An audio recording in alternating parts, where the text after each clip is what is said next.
সাল্লাল্লাহু আলাইহি ওয়াসাল্লামের সাহাবী, ইসলামের চতুর্থ খলিফা হযরত আলী ইবনে আবি তালিব রাদিয়াল্লাহু তাআলা থেকে এখানে রিওয়ায়াত উল্লেখ করেছেন।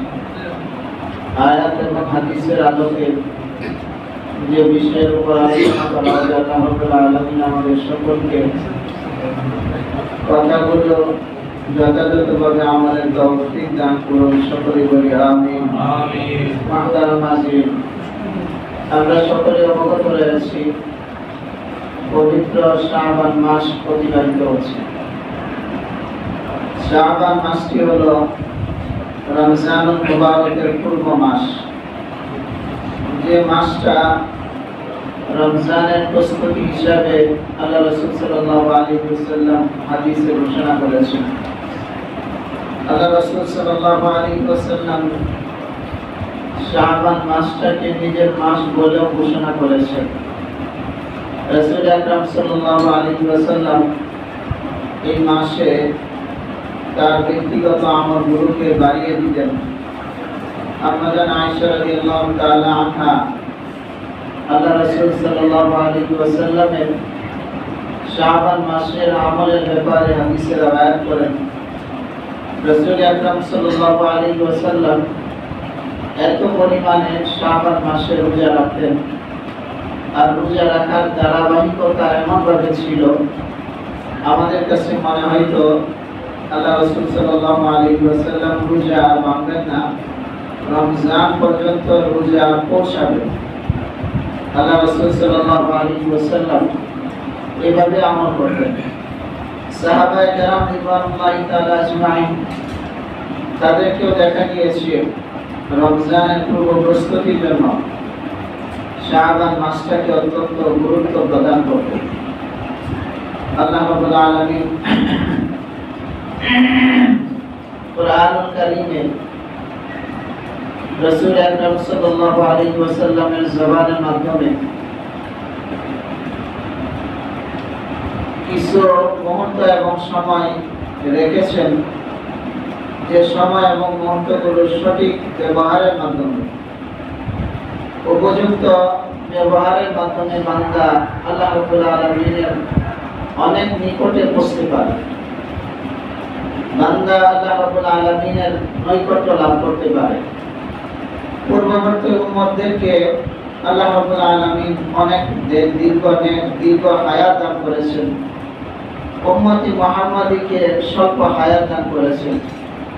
আর এই উম্মতে মুহাম্মাদীর অল্প হায়াতের মাধ্যমে তারা অন্যান্য উম্মত থেকে অগ্রগামী হয়ে যাবে। সুবহানাল্লাহ।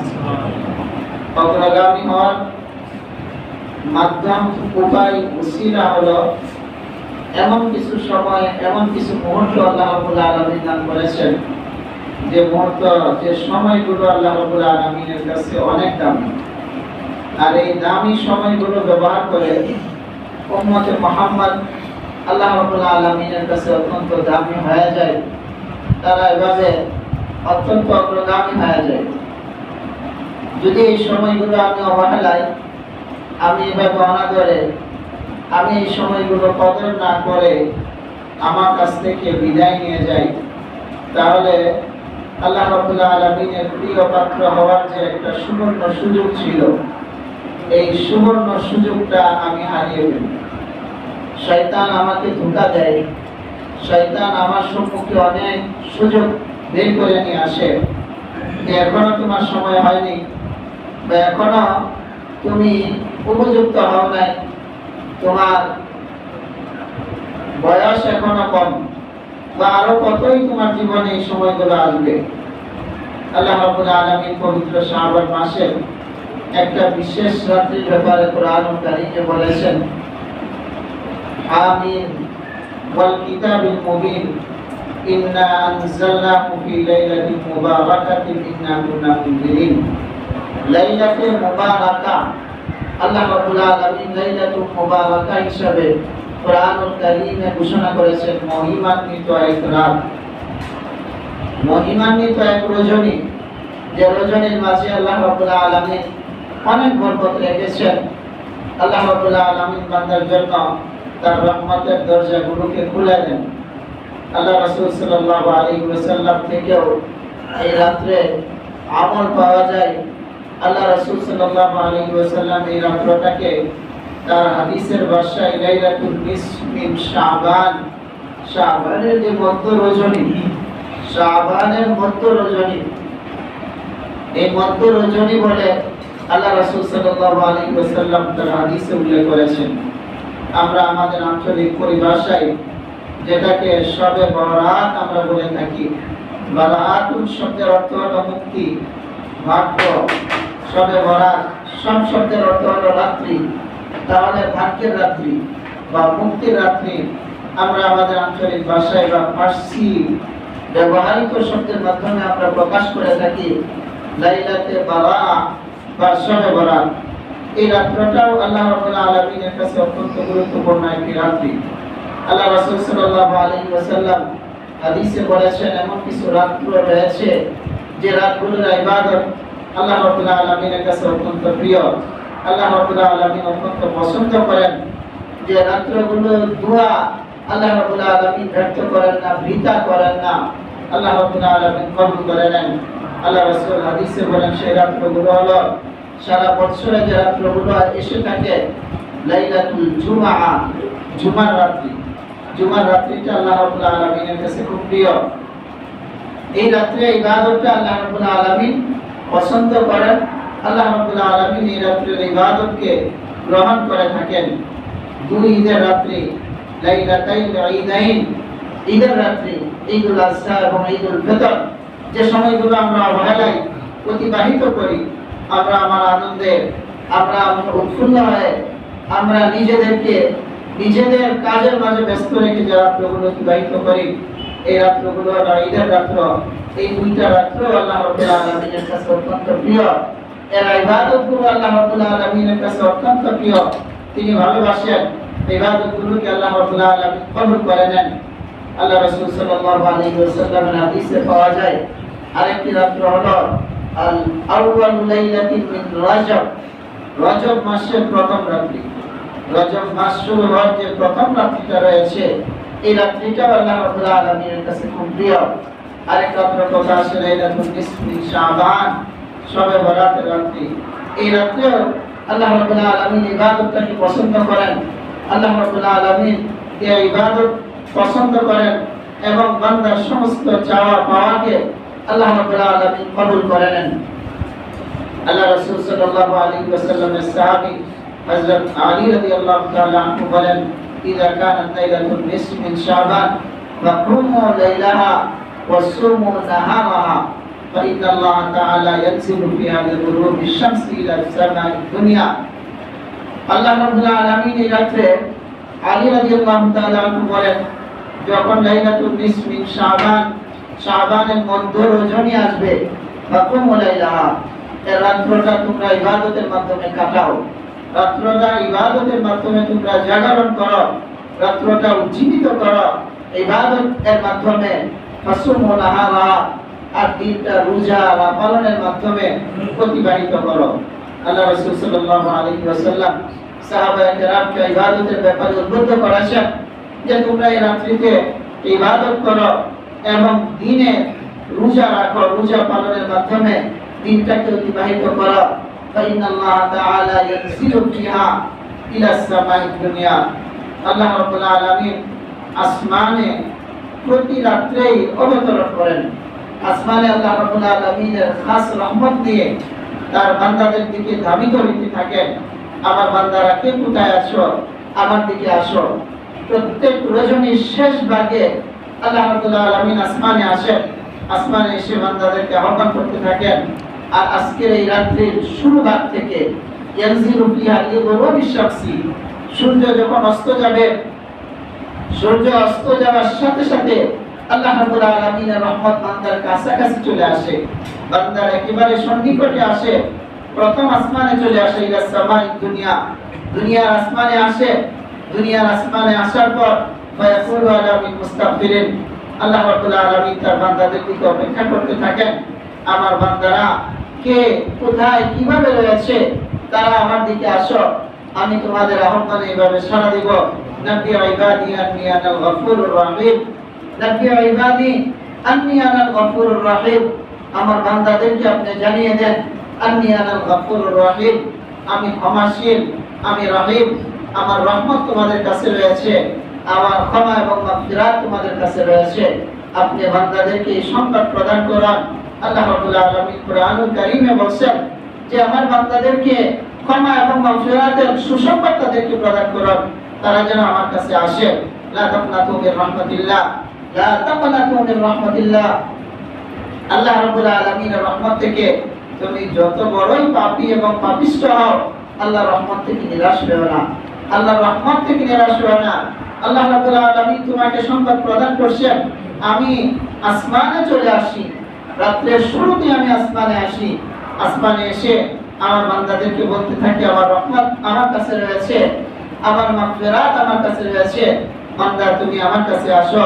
তুমি যদি আমার কাছে ক্ষমার আশা করো, মাগফিরাতের আশা করো, তাহলে তোমার গুনাহ যত বড়ই হোক, তোমার গুনাহ যদি এভাবে জমিন ভর্তি হয়ে যায়, তোমার গুনাহ যদি এভাবে মরুভূমির বালি কণা সম পরিমাণ হয়ে যায়, বা সমুদ্র ফেনা সম পরিমাণ তোমার গুনাহ হয়ে যায়, আমি তোমার কাছে তার চেয়ে আরো বেশি ক্ষমা, আরো বেশি মাগফিরাত নিয়ে, আরো বেশি আমি তোমার আমার রহমত নিয়ে আমি তোমার কাছে রয়েছি, আমি তোমার কাছে আসবো।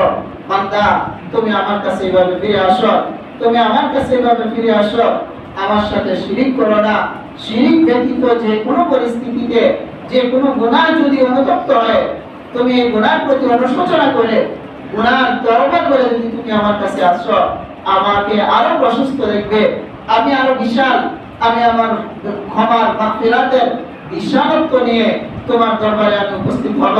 আল্লাহ রাসূল সাল্লাল্লাহু আলাইহি ওয়াসাল্লাম বলেন, এই আসমান প্রথম আসমানে এসে আল্লাহ রাব্বুল আলামিন ডাকতে থাকেন আলা বিল মুস্তাগফির ওয়া আগফির লাহু। আল্লাহ রাসূল সাল্লাল্লাহু আলাইহি ওয়াসাল্লাম আরেক হাদিসে বলেন, ইন্নাল্লাহা ইয়াত্তালিউ ইলা জামিআ খালকিহি, ইন্নাল্লাহা ইয়াত্তালিউ, আল্লাহ বিশেষ মনোযোগ প্রদান করেন। আল্লাহ রাব্বুল আলামিনের বিশেষ মনোযোগ বান্দাদের দিকে থাকে। ও বান্দারা, তোমরা কে কি করেছো? তোমাদেরকে একটা সুবর্ণ সুযোগ আমি প্রদান করছি, এই সুবর্ণ সুযোগে তোমরা আমার দরবারে উপস্থিত হও। আল্লাহ বিল মুস্তাগফিরিন ফাআগফির লাহু, তোমাদের মাঝে কে রয়েছে যে এভাবে ক্ষমা চাবে? তোমাদের কাছে কে রয়েছে তার গুনাহ থেকে সে এভাবে বিরত থেকে গুনাহ থেকে মাগফিরাত কামনা করে আমার দরবারে আসবে? আমি তাকে ফাআগফির লাহু, আমি বলতেছি আমি তাকে ক্ষমা করে দিব, আমি তাকে মাফ করে দেব। তোমার গুনাহ যতই বড় হোক, তুমি যদি ক্ষমার আশা নিয়ে মাগফিরাতের তামান্না নিয়ে আমার কাছে তুমি চলে আসো, তাহলে অবশ্যই আমাকে ক্ষমাশীল পাবে, আমাকে রহমওয়ালা একটা সত্তা তুমি পাবে। আমার কাছ থেকে তুমি নৈরাশ হও না, আমার কাছ থেকে তুমি নৈরাশ হও না। আল্লাহ রাসূল সাল্লাল্লাহু আলাইহি ওয়াসাল্লাম এই রাত্রিতে আল্লাহ রাব্বুল আলামিনের কাছে ক্ষমা প্রার্থনা করতেন, আল্লাহ রাব্বুল আলামিনের কাছে মাফ চাইতেন, আল্লাহ রাব্বুল আলামিনের ইবাদতে এইভাবে মশগুল থাকতেন। আল্লাহ রাসূল সাল্লাল্লাহু আলাইহি ওয়াসাল্লাম বলেন, আল্লাহ রাব্বুল আলামিন জিবরাইলের মাধ্যমে আমাকে সুসংবাদ প্রদান করেছেন। আল্লাহ রাব্বুল আলামিন আসমানের প্রত্যেকটা দরজাকে খুলে দেন, প্রত্যেকটা দরজাকে খুলে দেওয়া হয়। আসমানের দরজা খুলে দিয়ে ফেরেশতাদেরকে বলা হয়, ও ফেরেশতারা তোমরা এইভাবে ঘোষণা করো। একবার জিবরাইল আলাইহিস সালাম আল্লাহ রাসূল সাল্লাল্লাহু আলাইহি ওয়াসাল্লামের কাছে আসেন, আসার পর বলতেছেন, বন্ধু আপনি একটু আসমানের দিকে তাকান, আসমানের দিকে তাকান, আসমানের পরিবেশ অবস্থাগুলো আপনি দেখেন। আল্লাহ রাসূল সাল্লাল্লাহু আলাইহি ওয়াসাল্লাম আসমানের দিকে দৃষ্টি দিলেন। আসমানের দিকে দৃষ্টি দেওয়ার ফলে রাসূল আকরাম সাল্লাল্লাহু আলাইহি ওয়াসাল্লাম দেখলেন আসমানের দরজাগুলো খোলা, প্রত্যেকটা দরজার সম্মুখে অগ্রভাগে ফেরেশতারা দাঁড়িয়ে আছে। ফেরেশতারা এভাবে বলতেছে, আজকে সুসংবাদ ওই সকল ব্যক্তিদের জন্য যারা এভাবে রুকু অবস্থায় রয়েছে, যারা এভাবে রুকু অবস্থায় আছে তাদের জন্য সুসংবাদ, তোমরা সুসংবাদ গ্রহণ করো। যারা এভাবে সিজদারত অবস্থায় আছো তোমাদের জন্য সুসংবাদ, তোমরা এভাবে সুসংবাদ গ্রহণ করো। যারা এভাবে নামাজে দাঁড়িয়ে রয়েছে তাদের জন্য সুসংবাদ, তোমরা এভাবে সুসংবাদ গ্রহণ করো। যারা দোয়াতে লিপ্ত রয়েছে তোমাদের জন্য সুসংবাদ, তোমরাও সুসংবাদ গ্রহণ করো। যারা এভাবে আল্লাহ রাব্বুল আলামিনের কাছে ক্ষমা চাইতেছো, মাগফিরাত করতেছো, গুনাহ জারি করতেছো, আল্লাহ রাব্বুল আলামিনের কাছে ক্ষমা জন্য তোমরা এভাবে ব্যতিব্যস্ত হয়ে রয়েছো, তোমাদের জন্য সুসংবাদ, তোমরা সুসংবাদ গ্রহণ করো। ওহে মুসলমান সমাজ, সমস্ত মুসলমানের জন্য আজকে সুসংবাদ, তোমরা এভাবে সুসংবাদ গ্রহণ করো। যারা আল্লাহ রাব্বুল আলামিনের কাছে কিছু চাও, তামান্না করো, আশা রাখো, তাদের জন্য সুসংবাদ, তোমরা সুসংবাদ গ্রহণ করো। যারা আল্লাহ রাব্বুল আলামিনের কাছে ক্ষমা চাও, ক্ষমা প্রার্থনা করো, তারাও এভাবে সুসংবাদ গ্রহণ করো। আল্লাহ বিল মুস্তাগফিরিন ফাগফির লাহু, আল্লাহ রাব্বুল আলামিন তো ঘোষণা করতেছেন, আল্লাহ বিল মুস্তাগফিরিন, কে রয়েছে আমার কাছে ক্ষমা চাইবে, ফাগফির লাহু, আমি তাকে ক্ষমা করে দেব। রাসূল আকরাম সাল্লাল্লাহু আলাইহি ওয়াসাল্লাম হযরত জিবরাইলকে জিজ্ঞাসা করলেন, জিবরাইল, এই অবস্থা কতক্ষণ পর্যন্ত চলতে থাকবে?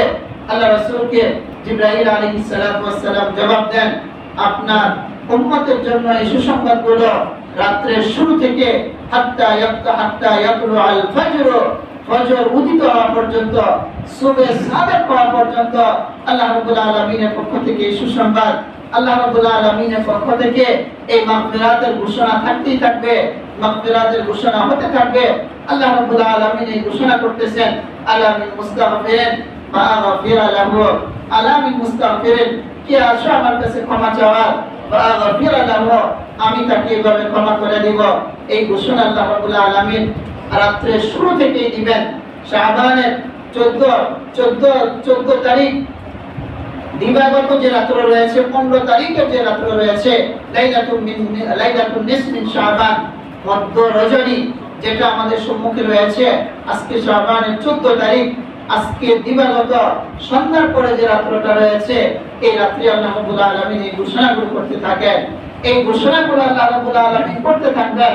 বান্দা এই সময়টা যদি সেভাবে কাটাইতে পারে, সময়টা অতিবাহিত করতে পারে, আল্লাহ রাব্বুল আলামিন তার জন্য মাগফিরাতের বিশালতা রেখেছেন, তার জন্য ক্ষমার দরজাগুলো আল্লাহ রাব্বুল আলামিন এইভাবে উন্মুক্ত করে রেখেছেন। আল্লাহ রাব্বুল আলামিন বলেন, আলা মিন মুস্তারজিকিন ফাআরযুকাহু, আল্লাহ এই ঘোষণা করতে থাকেন, আলা মিন মুস্তারজিকিন ফাআরযুকাহু, তোমাদের মাঝে কে রয়েছে যে আমার কাছে রিজিক চাবে, আমার কাছে দরদ চাবে, আমার কাছে তার ভাগ্যের জন্য, তার প্রশস্ততার জন্য, তার রিজিকের বিশালতার জন্য আমার কাছে আবেদন করবে। আল্লাহ মিন মুস্তারজিকিন ফাআরযুকাহু, আমি তাকে রিজিক দিব। ওয়া মান ইয়াত্তাকিল্লাহা ইয়াজআল লাহু মাখরাজা ওয়া ইয়ারযুকহু মিন হাইসু লা ইয়াহতাসিব, আল্লাহর কাছে যাব, আল্লাহর কাছে ভরসা রাখবো, আল্লাহ রাব্বুল আলামিনের কাছে আমার তামান্না, আমার ইচ্ছা সমস্ত কিছু সঁপে দিব। আল্লাহ রাব্বুল আলামিন বলেন, ওয়া মান ইয়াত্তাকিল্লাহা ইয়াজআল লাহু মাখরাজা, আল্লাহর উপর ভরসা করলে আল্লাহ রাব্বুল আলামিন রিজিকের রাস্তাগুলো এগুলোকে খুলে দেন, এগুলোকে আল্লাহ রাব্বুল আলামিন বাড়িয়ে দেন, এগুলোকে উন্মুক্ত করে দেন, উন্মোচন করে দেন। আসমান থেকে আল্লাহ রাব্বুল আলামিন বরকত দিতে থাকেন, জমিন থেকে আল্লাহ রাব্বুল আলামিন বরকত দিতে থাকেন। আল্লাহ রাব্বুল আলামিন আমার কাজে কামে, আমার সকল ক্ষেত্রে আল্লাহ রাব্বুল আলামিন বরকত দিতে থাকেন। আল্লাহ মিন মুস্তারজিকিন, যে রিজিকের অন্বেষণে, যে রিজিকের অনুসন্ধানে আমি আমার ঘাম ঝরাই, আমি আমার মেধাকে এভাবে বিনষ্ট করি, আমি আমার শ্রম দেই, আল্লাহ রাব্বুল আলামিন বলেন, আমার কাছ থেকে বরাদ্দ করে নাও, আমার কাছ থেকে যদি বরাদ্দ করে নাও, আমি যে কোনো উপায়ে তোমাকে প্রদান করব। বরাদ্দ আমার কাছ থেকে হবে, আমার কাছ থেকে আমি বরাদ্দ তোমার জন্য দিব। আমি যখন দিব, যে কোনো উপায়ে তোমার জন্য মিলে যাবে। ইয়াজআল লাহু মাখরাজা ওয়া ইয়ারযুকহু মিন হাইসু লা ইয়াহতাসিব, তুমি ধারণা করতে পারবে না এমন জায়গা থেকে আমি তোমাকে রিজিক দিব, তোমার কল্পনাও আসে নাই, এই রিজিক তোমার কাছে উপস্থিত হয়ে যাবে, এই খাবার তোমার কাছে উপস্থিত হয়ে যাবে। আল্লাহ মিন মুস্তারজিকিন ফাআরযুকাহু, কি আসো তোমাদের মধ্যে হতে আমার কাছে রিজিক চাবে, আমি তোমাকে রিজিক প্রদান করব, আমি তোমাকে রিজিক দিব। আল্লাহ মিন মুবতালান ফাআফিয়াহু, আল্লাহ রাব্বুল আলামিন এই কথা বলেন, কি আসো বিপদগ্রস্ত, কি আসো সাহেবে হাজাত, প্রয়োজনগ্রস্ত, তোমার প্রয়োজনের কথা তুলে ধরো। কে বিপদগ্রস্ত রয়েছে, তোমার বিপদের কথা তুমি তুলে ধরো। কে তার এভাবে তোমার সমস্যা অসুবিধায় রয়েছে, তোমার অসুবিধার কথা আমার কাছে তুলে ধরো। কে অসুস্থ রয়েছে, তার অসুস্থতার কথা আমার কাছে বলো, আমি তার সুস্থতা, আমি তার বিপদ, আমি তার প্রয়োজনটা পূরণ করে দেব। আল্লাহ রাব্বুল আলামিন এইভাবে ঘোষণা করতে থাকেন। বান্দার দিকে মনোযোগ দিয়ে বান্দার দিকে মনোনিবেশ করে আল্লাহ রাব্বুল আলামিন এই আহ্বান পূরণ করতে থাকেন। ও আমার বান্দারা, তোমরা এভাবে আসো, আমার কাছে আসো। আম্মা জান আয়েশা রাদিয়াল্লাহু তাআলা আনহা আল্লাহ রাসূল সাল্লাল্লাহু আলাইহি ওয়াসাল্লামের ব্যাপারে বলেন, আল্লাহ রাসূল সাল্লাল্লাহু আলাইহি ওয়াসাল্লাম ইবাদতের জন্য অনুমতি নিতেন। অনুমতি নেওয়ার অর্থ হলো আল্লাহ রাসূল স্বাভাবিক ইবাদতই করতেন। এরপরে অনুমতি নিতেন কেন? বিবিদের হক রয়েছে। আল্লাহ রাসূল সাল্লাল্লাহু আলাইহি ওয়াসাল্লামের একাধিক বিবি থাকার কারণে তাদের কাছে পালা করে রাসূল আকরাম সাল্লাল্লাহু আলাইহি ওয়াসাল্লাম এভাবে অবস্থান করতেন। যেহেতু আজকের রাত্রিটা ভিন্ন একটা রাত্রি, আজকের রাত্রিটা একটা মহান মহিমান্বিত একটা রাত্রি, একটা বিশেষ রজনী, আল্লাহ রাসূল ইবাদতে সময় বেশি দিতেন। আম্মা জান আয়েশা রাদিয়াল্লাহু তাআলা আনহা এক হাদিসে রওয়ায়াত করেন, আল্লাহ রাসূল সাল্লাল্লাহু আলাইহি ওয়াসাল্লাম আমার ঘরে আসলেন। আমার ঘরে আসার পর রাসূল আকরাম সাল্লাল্লাহু আলাইহি ওয়াসাল্লাম সামান্য সময় অপেক্ষা করলেন। আর আমার ঘরে আসাটা আমার পালা ছিল। আমার ঘরে আজকে অবস্থান করা আল্লাহ রাসূল সাল্লাল্লাহু আলাইহি ওয়াসাল্লামের ডেট ছিল, তারিখ ছিল। এই অনুযায়ী আল্লাহ রাসূল আসছেন, কাপড় খুলে আবার পরক্ষণে কাপড়গুলো পরিধান করে আল্লাহ রাসূল সাল্লাল্লাহু আলাইহি ওয়াসাল্লাম ঘর থেকে বের হয়ে গেলেন। আম্মা জান আয়েশা রাদিয়াল্লাহু তাআলা আনহা বলেন, আমি একজন মানুষ, আমার কিছু সতীন রয়েছে, আল্লাহ রাসূলের অন্যান্য বিবিরা রয়েছে। আমার খুব গায়রাত আসলো যে আল্লাহ রাসূল আমার কাছ থেকে অন্য কোথাও গিয়েছেন কিনা। আমি আল্লাহ রাসূল সাল্লাল্লাহু আলাইহি ওয়াসাল্লামের পিছনে যাত্রা শুরু করলাম। রাসূল আকরাম সাল্লাল্লাহু আলাইহি ওয়াসাল্লাম মদিনার পাশে জান্নাতুল বাকি কবরস্থান রয়েছে। আল্লাহ রাসূল সাল্লাল্লাহু আলাইহি ওয়াসাল্লামের যে হুজরা কবরস্থান এখন বর্তমানে রয়েছে রিয়াজুল জান্নার পাশে আল্লাহ রাসূল সাল্লাল্লাহু আলাইহি ওয়াসাল্লামের আবাসস্থল ছিল। এখানে আল্লাহ রাসূলের কবর দাফন হয়েছে। রাসূল আকরাম সাল্লাল্লাহু আলাইহি ওয়াসাল্লাম এখান থেকে জান্নাতুল বাকিতে গেলেন, মুসলমানদের কবরস্থান। সেখানে গিয়ে আল্লাহ রাসূল সাল্লাল্লাহু আলাইহি ওয়াসাল্লাম দোয়ারত অবস্থায় আছেন। সমস্ত মুসলিমাত মুমিনদের জন্য আল্লাহ রাসূল মাগফিরাতের দোয়া করতেছেন, কাঁদতেছেন। আম্মা জান আয়েশা বলেন, আমি পিছনে গিয়ে দেখলাম আল্লাহ রাসূল সাল্লাল্লাহু আলাইহি ওয়াসাল্লাম দোয়ার আমলের মাঝে আছেন, এই কবরস্থান কবর জিয়ারত করতেছেন। আমি আল্লাহ রাসূল সাল্লাল্লাহু আলাইহি ওয়াসাল্লামকে দেখে আবার চলে আসলাম, তাড়াতাড়ি চলে আসলাম। স্বামী যদি সে জেনে ফেলে তাহলে তার মনে হয়তো কোনো ব্যথা আসতে পারে। আমি আল্লাহ রাসূলের অজান্তেই সত্তর গোপনে চুপে সারে আমি খুব দৌড়িয়ে চলে আসলাম। আমি যখন ঘরে আসলাম এর পরক্ষণেই আল্লাহ রাসূল আসলেন। দেখলেন আমি দ্রুত হাঁটার কারণে হাঁপাইতেছিলাম, আমার দ্রুত শ্বাস প্রশ্বাস আমি এভাবে নিচ্ছিলাম। আল্লাহ রাসূল বলেন, মান নাফাস, এই যে নাফাস, তুমি যে শ্বাস প্রশ্বাস নিতেছো, কারণ কি এত দীর্ঘ নিঃশ্বাস তুমি নিতেছো কেন? লম্বা লম্বা নিঃশ্বাস নিতেছো, দ্রুত নিঃশ্বাস নিতেছো। আয়েশা, তোমার কি হয়েছে? আয়েশা রাদিয়াল্লাহু তাআলা আনহা বলেন, ইয়া রাসূলুল্লাহ, তাহলে আমি ঘটনা খুলে বলি। ইয়া রাসূলুল্লাহ, আপনি আমার পালার তারিখ অনুযায়ী আমার ঘরে এসেছেন, আমার ঘরে সামান্য অবস্থান করে আপনি আবার বের হয়ে গেছেন। আমার খুব গায়রত লেগেছিল, আমার রাগ হয়েছিল যে আজকে আমার তারিখ আমার ঘর থেকে কেন? আল্লাহ রাসূল আপনি কোথায় যাবেন? আমি প্রত্যেকটা আপনার বিবির ঘরে এভাবে আমি অনুসন্ধান করলাম। আমি এভাবে দেখলাম কারো ঘরে আপনি নেই। আমি দেখলাম আপনি জান্নাতুল বাকিতে মুসলমানদের জন্য এভাবে দোয়া করতেছেন। যারা এখানে শায়িত রয়েছে তাদের জন্য আপনি মাগফিরাত কামনা করতেছেন। আমি আপনাকে এই অবস্থা দেখে নিজেই লজ্জা পেয়ে গেলাম। দ্রুত এই জন্য আমি আমার ঘরে ইয়া রাসূলুল্লাহ চলে আসলাম, যার ফলে আমার দ্রুত এইভাবে নিঃশ্বাস নিচ্ছি, দীর্ঘ নিঃশ্বাস আমার হইতেছে। তখন আল্লাহ রাসূল সাল্লাল্লাহু আলাইহি ওয়াসাল্লাম বলেন, ইয়া আয়েশা, অথবা বলেন ইয়া হুমায়রা। আয়েশা রাদিয়াল্লাহু তাআলা আনহার আরেকটা নাম ছিল হুমায়রা, টুকটুকি সুন্দরী। ও সুন্দরী, ও আয়েশা, তুমি জানো না আজকের রাতটা কিসের রাত্র? আজকের রাতটা কিসের রাত্র? আমার কাছে তো জিবরাইল আলাইহিস সালাতু ওয়াস সালাম আসছেন, এসে আমাকে সংবাদ দিয়েছেন, ইয়া রাসূলুল্লাহ, আজকের এই রাতটা হলো বিশেষ রজনী। এক হাদিসে আল্লাহ রাসূল সাল্লাল্লাহু আলাইহি ওয়াসাল্লাম বলেন, মা মিন লাইলাতিন বাদা লাইলাতিল কদরি আফদালু মিন লাইলাতিন নিসফি মিন শাবান। যে আল্লাহ রাব্বুল আলামিন যত রাত্র দিবেন, এই রাত্রগুলোর সর্দার হলো লাইলাতুল কদর। পবিত্র রমজানুল মুবারকের শেষ দশকে একটা বিশেষ রাত্রি রয়েছে, হয়তো 21 থেকে 29 এর মধ্যে হতে পারে। যে কোনো রাত্রিতে হইতে পারে, 27 হইতে পারে লাইলাতুল কদর। মুসলমানদেরকে এই রাত্রটা দেওয়া হয়েছে যে রাত্রে আল্লাহ রাব্বুল আলামিন আলাদা একটা সূরা নাযিল করেছেন, আনজালনাহু ফি লাইলাতুল কদর। কোরআনকে লাইলাতুল কদরে আল্লাহ রাব্বুল আলামিন আসমান থেকে অবতরণ করেছেন। আসমান থেকে আল্লাহ রাব্বুল আলামিন কোরআনকে অবতরণ করেছেন। কোরআনের মর্যাদার কারণে এই রাত্রের মর্যাদাকে আল্লাহ রাব্বুল আলামিন সমস্ত রাত্রের সরদার বানিয়ে দেন। আল্লাহ রাসূল সাল্লাল্লাহু আলাইহি ওয়াসাল্লাম হাদিসে বলতেছেন, মা মিন লাইলাতিন বাদা লাইলাতিল কদরি আফদালু মিন লাইলাতিন নিসফি মিন শাবান। এই লাইলাতুল কদরের পর যে গুরুত্বপূর্ণ রাত রয়েছে, এরপর পর্যায়ক্রমে যে উৎকৃষ্ট এবং উত্তম রাত রয়েছে, এই রাতটা হলো লাইলাতুল নিসফি মিন শাবান। লাইলাতুল নিসফি মিন শাবান এই শবে বরাতের রাত্র লাইলাতুল কদর। এরপরে এই রাত্রটাকে হাদিস অনুযায়ী আল্লাহ রাব্বুল আলামিন মর্যাদা দান করেছেন, ইয়ানজিলু ফিহা ইলা সামাই দুনিয়া ওয়া ইয়াগফিরু লিজামিই ইবাদিহি। আল্লাহ রাব্বুল আলামিন তার সকল বান্দাদেরকে ক্ষমা করে দেন, ইল্লা লিমুশরিকিন আও মুশাহিদিন।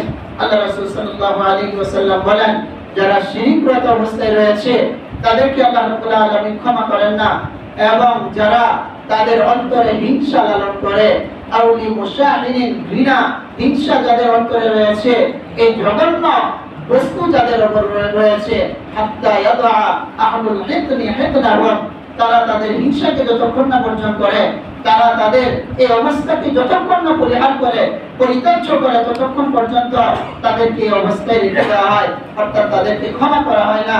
আল্লাহ রাসূল আম্মা জান আয়েশাকে বলতেছেন, আয়েশা তুমি কি জানো না আল্লাহ রাব্বুল আলামিন তার বান্দার দিকে মনোনিবেশ করেন এবং এত পরিমাণ ক্ষমা করেন, যে এত পরিমাণ তার বান্দাদেরকে ক্ষমা করেন। আমাদের মহল্লায়, আমাদের অঞ্চলে যে কাল পুত্র রয়েছে, আরব পুত্রের মাঝে প্রচলন ছিল বকরি লালন পালন করা। বিভিন্ন পুত্ররা বকরি লালন পালন করত। তো এই পেশায় যারা সবচেয়ে অগ্রগামী ছিল, এই পেশায় যারা প্রসিদ্ধি ছিল, তারা হলো আরবের বনি কাল পুত্র। এই গোত্র, এদের বকরির পরিমাণ অনেক ছিল। কোন কোন রিওয়ায়াতে পাওয়া যায় 20,000 বকরি তাদের এভাবে ছিল। অর্থাৎ এই গোত্রটা অনেক বকরি লালন পালন করত। বনি নাসির এরা এভাবে বকরি লালন পালন করত। আল্লাহ রাসূল বলেন, ওই বনি কাল যে গোত্র রয়েছে, তাদের যে বকরিগুলো রয়েছে আর বকরির শরীরে যে পশমগুলো রয়েছে, এই পশমগুলোর সমপরিমাণ আল্লাহ রাব্বুল আলামিন তার বান্দাদেরকে ক্ষমা করেন। এর দ্বারা উদ্দেশ্য হলো বনি কাল গোত্রের যে একটা বকরি, এর কতগুলো পশম, এর কতগুলো পশম, এদের যদি 20,000 বকরি হয় অথবা 50,000 বকরি হয়, তাহলে কি পরিমাণ পশম হবে যেটা গণনা করা যাবে না। অগণিত, গণার চেয়ে গণা সম্ভব নয়, এমন পরিমাণ পশম এর শরীরে রয়েছে। আল্লাহ রাব্বুল আলামিন বান্দাদেরকে ক্ষমা করার ব্যাপারে অগণিত বান্দাদেরকে ক্ষমা করেন, অগণিত বান্দাদেরকে মাফ করেন। যারাই এভাবে ক্ষমার দিকে দাবিত হয়ে আসবে, যারাই মাগফিরাতের দিকে আসবে, যারাই আল্লাহ রাব্বুল আলামিনের কাছে ক্ষমা চাবে, আল্লাহ রাব্বুল আলামিন তাদের প্রত্যেককে ক্ষমা করেন। আল্লাহ মিন মুস্তাগফিরিন ওয়া আগফির লাহু, আল্লাহ মিন মুস্তারজিকিন ফারযুকহু। কে আসো যে আমার কাছে রিজিক চাবে, কে আসো আমার কাছে ক্ষমা চাবে, কে আসো তোমরা কোনো প্রয়োজনগ্রস্ত, আমার কাছে আসো আমি তোমাদেরকে ক্ষমা করে দিব। ইল্লা লিমুশরিকিন আও মুশাহিদিন, তবে মুশরিক এবং হিংসাকারী এমন ব্যক্তিদেরকে আল্লাহ রাব্বুল আলামিন ক্ষমা করেন না। কোন কোন রিওয়ায়াতে রয়েছে ওয়ালা লিকাতি আলাইহিম, আত্মীয়তা সম্পর্ক যারা বর্জন করে, আত্মীয় সম্পর্ক যারা ছিন্ন করে, এদেরকে ক্ষমা করেন না। ওয়ালা মুসবিলি ইজারি, যারা টাকুর নিচে তাদের কাপড় অহংকার বশত পরিধান করে, তাদেরকে আল্লাহ রাব্বুল আলামিন ক্ষমা করেন না। ওয়ালা লিআকিল লিওয়ালিদাইহি, এবং ওই ব্যক্তি যে ব্যক্তি পিতামাতার অবাধ্য হয়, পিতামাতার অবাধ্য সন্তানকে আল্লাহ রাব্বুল আলামিন ক্ষমা করেন না। ওয়ালা মুদমিনি খামরিন, যারা মদ্যপে অভ্যস্ত এমন ব্যক্তিদেরকেও আল্লাহ রাব্বুল আলামিন ক্ষমা করেন না। এছাড়া যারা রয়েছে তাদের ক্ষমার ঘোষণা করতে থাকেন, আল্লাহ কাযা আল্লাহ কাযা, আরো কি অসুবিধা রয়েছে, আরো কি প্রয়োজনগ্রস্ত রয়েছে, আরো কি হাজতগ্রস্ত রয়েছে, তোমরা আসো আল্লাহ কাযা হাত্তা ইয়াতলু আল ফজর, সুবহ সাদিক পর্যন্ত আল্লাহ রাব্বুল আলামিনের দরবার থেকে, আল্লাহ রাব্বুল আলামিনের দরবার থেকে এই ঘোষণা হতে থাকে। এই ক্ষমা মাগফিরাত এবং আল্লাহ রাব্বুল আলামিনের কাছে প্রার্থনার দরজাগুলো আল্লাহ রাব্বুল আলামিন খুলে দেন, আল্লাহ রাব্বুল আলামিন খোলা রাখেন। ও আমার বান্দারা, ও আমার গুনাহগার পাপিষ্ঠ ব্যক্তিরা, তোমরা আসো, তোমরা তোমাদের ক্ষমা চাও, তোমরা মাগফিরাত চাও। আল্লাহ রাব্বুল আলামিন মাগফিরাত করেন, ক্ষমা করেন। আল্লাহ রাব্বুল আলামিন তার ক্ষমা নিয়ে এভাবে আমাদের সম্মুখে আমাদের দিকে মনোনিবেশ করতে থাকেন, আমাদের দিকে ধাবিত হইতে থাকেন। আমরা যদি আল্লাহ রাব্বুল আলামিনের দিকে ধাবিত হই, আল্লাহ রাব্বুল আলামিন আমাদেরকে ক্ষমা করে দিবেন। বান্দা যদি এভাবে হেঁটে হেঁটে এসে আল্লাহ রাব্বুল আলামিন, রাসূল বলেন আল্লাহ এভাবে দৌড়িয়ে যান, আল্লাহ রাব্বুল আলামিন দৌড়িয়ে যান। বান্দা এভাবে যদি অগ্রসর হয়, আল্লাহ রাব্বুল আলামিন তার চেয়ে দ্বিগুণ গতিতে অগ্রসর হন, দ্রুত গতিতে আল্লাহ রাব্বুল আলামিনের রহমত মাগফিরাত এভাবে ছেয়ে নেন। এই সকল বিশেষ রজনীগুলো, বিশেষ রাত্র, বিশেষ দিনগুলো আল্লাহ রাব্বুল আলামিন এই উম্মতে মুহাম্মাদীর বিশেষত্ব, তাদের বৈশিষ্ট্য, তাদেরকে এটা দেওয়া হয়েছে। আল্লাহ রাসূলের কোরআন, আল্লাহ রাসূলের হাদিস দ্বারা প্রমাণিত, আল্লাহ রাব্বুল আলামিনের কোরআন দ্বারা প্রমাণিত এই রাষ্ট্রের বৈশিষ্ট্য আল্লাহ রাসূল সাল্লাল্লাহু আলাইহি ওয়াসাল্লাম, সাহাবায়ে কেরাম, উলামায়ে কেরাম এবং ফুকাহায়ে কেরাম, আকাবেরে দ্বীন, তারা এগুলো বলে গিয়েছেন। এটা আমরা এভাবে এটাকে একেবারে বর্জন করি, এই বিষয়টাকে বিভিন্নভাবে আমরা প্রচার করার চেষ্টা করি। বিভিন্ন উলামায়ে কেরাম এটা সুনিশ্চিতভাবে সহিহ হাদিস দ্বারা এই আমলগুলো প্রমাণিত রয়েছে। এই রাত্রে একটা আমলের রাত্র, এই রাত্রটা এভাবে অলসতার রাত্র না, এই রাত্রটা জাগ্রত হওয়ার রাত্র, এই রাত্রটা অন্য দিনের মতো না।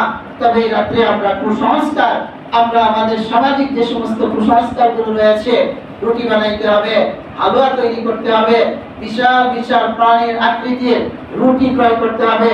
বিশেষ করে আমাদের পুরান শহরগুলোতে, পুরান টাউনে যে বিষয়গুলো হয়ে থাকে, বিভিন্ন জন্তু, বিভিন্ন জানোয়ারের আকৃতিতে রুটি বানানো হয়, এটাকে রাত্রে ফজিলত মনে করা হয় যে এটা কিনে খাইতে হবে, এইটা গ্রহণ করতে হবে। এগুলো আমরা করব না।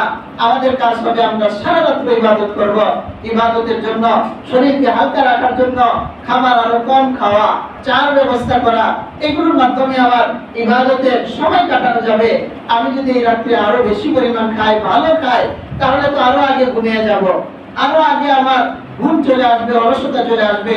রাত্রকে জাগরণ রাখার, রাত্রকে জাগরণ করার একটা মানসিকতা নিয়ে আমি যেন সন্ধ্যা থেকে প্রস্তুতি গ্রহণ করি। আল্লাহ রাব্বুল আলামিন আমাদের সকলকে বিশেষ রাত্রগুলোর, বিশেষ মুহূর্তগুলোকে সঠিকভাবে